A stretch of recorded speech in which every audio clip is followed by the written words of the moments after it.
کیا ایک مسئلے میں دوسرے امام کو فالو کر سکتے ہیں؟ ایک امام کو فالو کرتے ہوئے کوئی ایک مسئلہ دوسرے امام کا لیا جائے تو کیا حکم ہے؟ خرم مغل، یہ جائز نہیں ہے۔ اللہ تعالیٰ زمین میں فساد کو بھی پسند نہیں کرتے اور خواہشات نفسانیہ کی غلامی کو بھی پسند نہیں کرتے۔ جب آپ کسی ایک امام کو فالو کر رہے ہیں تو آسانیوں میں بھی اسی کو فالو کریں، مشکل مسائل میں بھی اسی کو فالو کریں۔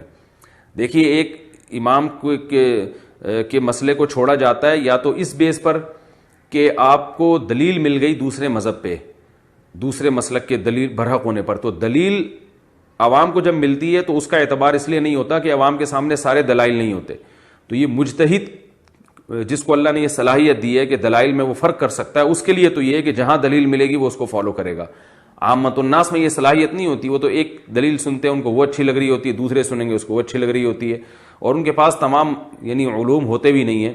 قرآن مجید میں اللہ کا ارشاد ہے اتبع ما اوحی الیک من ربک، جو اللہ نے قرآن نازل کیا اس کی اتباع کرو۔ تو اس سے مراد پورا قرآن ہے، اور پورے قرآن کو سمجھنے کے لیے تمام احادیث کا جاننا بھی ضروری ہے۔ پھر احادیث میں صحیح کیا ہے، ضعیف کیا ہے، ناسخ کون سی ہے، منسوخ کون سی ہے۔ جب تک ان تمام چیزوں پہ انسان کو دسترس حاصل نہ ہو وہ مجتہد نہیں بنتا، اور وہ ایک دلیل اس کے سامنے ہوتی ہے، دوسری اس سے اوجھل ہوتی ہے، تو اس کی غلطی کا امکان زیادہ ہے۔